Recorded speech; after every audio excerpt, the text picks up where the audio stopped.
I was laughing, Honorable Speaker, because I don't know if the Senator from Kisii has seen the schedule at page 15 of that report, that in fact the number one county on that schedule that is losing up to half of the money that was scheduled or passed by this Senate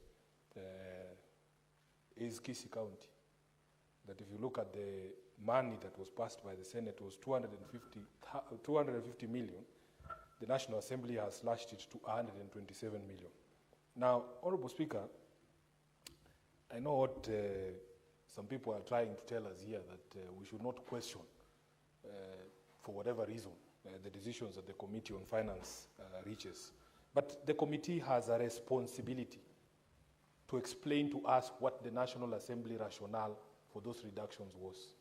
In my view, Honorable Speaker, for instance, when you look at the amount of money that had been passed by this House regarding the county headquarters for the 5 counties, if you look at that schedule at page 15 of the report, the National Assembly basically just removed 1 million shillings from each county. So if you see, there are 5 counties there: Isiolo, Lamu, Nyandarua, Tana River, Tharaka Nithi, where the Senate has passed 60 million shillings. The National Assembly has reduced it to 59. 121 to 120 for Lamu, 121 to 120 for Nyandarua, 121 to 120 for Tana River, and 31 million to 30 million for Tharaka Nithi. At the very minimum, you know, this just looks like a very arbitrary action, or just, to me, Honorable Speaker, a flexing of muscles that the National Assembly can show the Senate that they can do these things. What is the rationale? I mean, the committee should explain to me what is the scientific reason behind moving the allocation for Isiolo from 60 million to 59. What is the rationale? That is the conversation we want to have. Because for us, Honorable Speaker, who believe in devolution, we see a situation where the National Assembly, most of the times, is blackmailing governors and county governments into accepting things. You have heard the language that has been used here by some of my colleagues who are members of the Finance Committee, that let us just do this so that the money is released so that counties don't suffer. And I have had conversations with governors when they appear before a Public Accounts Committee of the Senate. Honorable Speaker, I have asked them, is it not possible one financial year for us as a family of devolution to tell the National Assembly, you can keep all the money if you want until you are able to give us all that we deserve as a family of devolution? Because this is open blackmail. Every single time, this is the argument.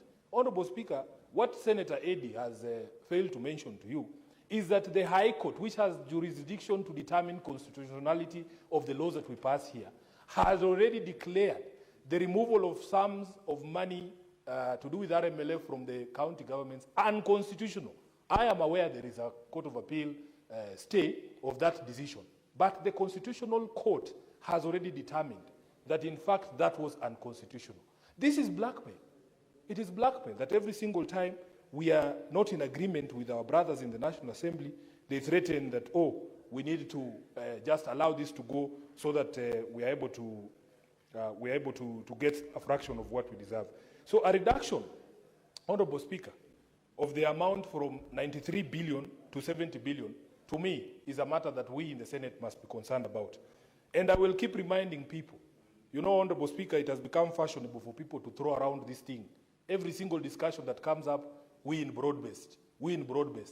I want to remind them that the broad-based is based on a 10-point agenda, one of which, Honorable Speaker, was to ensure that county governments are fully financed, fully funded, and that devolution is protected. So when you run around with this thing, always remember that there's an agreement there that is the underpinning of that relationship. And if you do not do what that agreement says, then you cannot run around talking about broad-based. So those of you who like to run around with that thing, please read it. And Honorable Speaker, I have said here before that because even Baba himself told the country that I'm the one who wrote that thing, don't argue with me about its contents. I know exactly what it says. I know exactly what the spirit was. I know exactly what the intention of that agreement was. So, Honorable Speaker, if you see a reduction in amounts that are going to counties of that magnitude, I, as SG of ODM, as a senator, sworn to protect devolution, I must raise the alarm. Let us not hear excuses from the Finance Committee.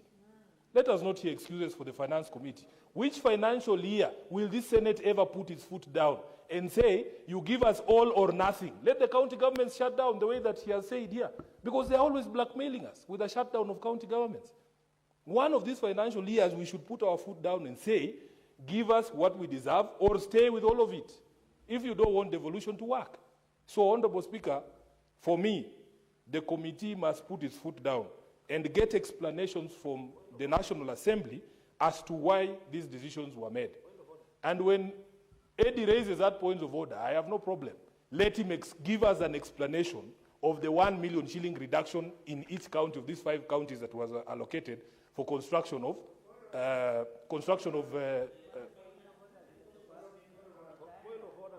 Honourable members, allow Senator Sifuna, I believe, is concluding. Let's allow to have him conclude. Senator Sifuna. Honourable Speaker. I'm giving you the floor to conclude. The what? I'm giving you to continue. Thank you. Conclude on the floor. Thank you, Honourable Speaker.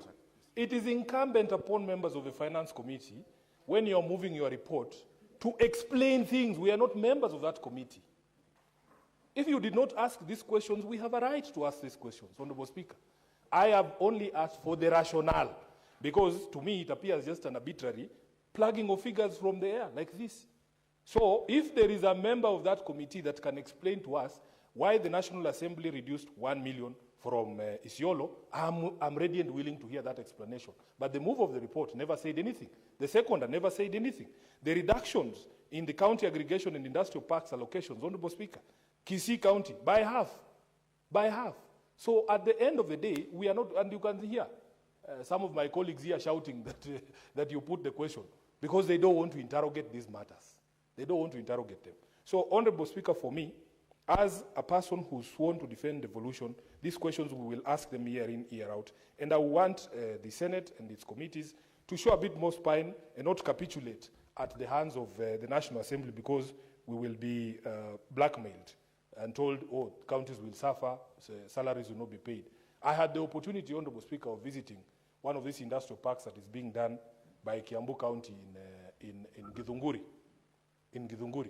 And they are waiting for this money to be able to process. In fact, when we were there, the issue was that the county was unable to match those funds. And it is part of the discussion about devolution and protection of devolution, Honourable Speaker, when national government comes up with these programs without knowing or without consulting the county governments to know where the resources for these projects are going to come from. Kiambu has been unable to match. We had the governor of Makueni before our committee on public accounts, and he told us, Honourable Speaker, that for Makueni, the feedback that they gave to the national government is that their priority was not those county industrial and aggregation parks. But because someone has sat in Nairobi and decided that these things must be built, despite what you're saying, from what the ground is saying is their priority, they are going to build them whether you like it or not. Honourable government overreach of devolved functions. So therefore, Speaker, Senator Eddie, what's your point of order?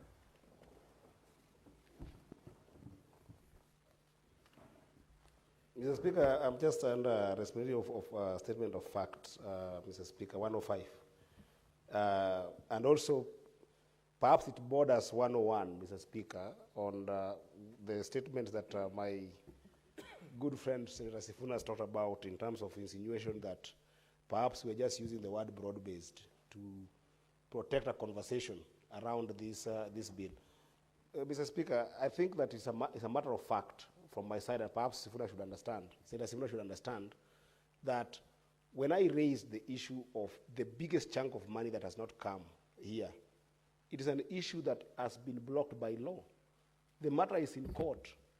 There is nothing we can do for a matter that is in court. He himself is a lawyer, and you know, Mr. Speaker, if he is indeed a lawyer who believes in broad-based, the way I know he believes in broad-based, and Mr. Speaker, you know, he wrote this broad-based, 10-point agenda, is my whip, Mr. Speaker. I didn't go to broad-based in my own volition. He whipped me into broad-based and made sure that I went there by signing this document, Mr. Speaker.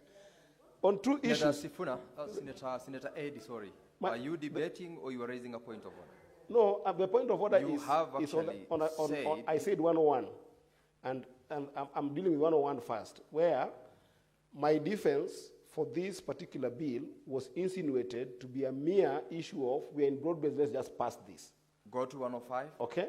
And let me just finish this because he says... Go to 105 because that is the question Senator Sifuna was asking, a justification or explanation from the committee on some of those reductions. Yeah, and I'm saying that 105 is a matter of fact in the sense that the RMLF that has been delayed because the matter is actively in court. It's not because of a broad-based issue, it's in court. In fact, he is, as a lawyer, should actually perhaps join the devolution family to go to court on behalf of those things that are being delayed by court, including compensation. Senator Eddie, you've made your point. Take your seat. Senator Sifuna, part of the point of order, which I rule it's not a point of order, Senator Eddie, is an explanation as to the question you asked from the committee, that they ought to have given an explanation as to why part of that money has not been released. And you've got from the member that indeed there is a matter in court, and I believe that suffices to some extent as an explanation, which of course does not necessarily answer conclusively the concerns you've raised, which are entitled to you as a member of this House to raise in debating the report. Speaker, I've dedicated my life to teaching these broad-based people. First of all, the stay in the Court of Appeal did not stop Parliament from legislating. There is no way a court can stop you from putting a schedule on a piece of legislation. That is what you should know. Luckily for you, you are my classmate at the University of Nairobi, so you know exactly what I'm saying. Number two, the Senate was aware of that court case that was going on. We, in our wisdom, never removed the RMLF from the statute. So if tomorrow we wake up, for instance, Honorable Speaker, and that court order has been lifted, and you have a schedule here that does not have RMLF, then you start over the process again. The court did not stop you from doing your job as legislators and making laws. So understand these things, we know them. I know Senator Eddie is not a lawyer, so I'll forgive him. But what you need to do, Senator, as a member of this finance committee, please take time to explain to us. If I come here with a report of the County Public Accounts Committee, Honorable Speaker, or indeed the Energy Committee where I sit, I have a responsibility because I'm the one who interacted with those decisions and discussions to explain. All I asked, Speaker, is give us a rationale because these counties are not the same. Isiolo, Lamu, Nyandarua, Tana River, Tharaka Nithi, they are not the same. So how come when the National Assembly is reducing the money, it reduces across the board the same amount? What is the rationale? Because if you look at the initial allocation, Isiolo had been given only 60 million, right? Lamu has 121, which is almost double that. So even if there is a reduction, you would expect that it would be proportionate. Nobody has bothered to explain to us. They're just shouting here that you put the question, Honorable Chair. You have a responsibility to explain. You have a responsibility to explain. No, I have heard enough from laymen. Now let you listen to the lawyers now. I don't want your information. Speaker, we will fight for the family of devolution. This is what we saw here too. He would not be here telling me, oh, we are in broad-based. He would say takataka. Yes. So those of us who knew the man, allow us to tell you what he would have done. I thank you, Honorable Speaker.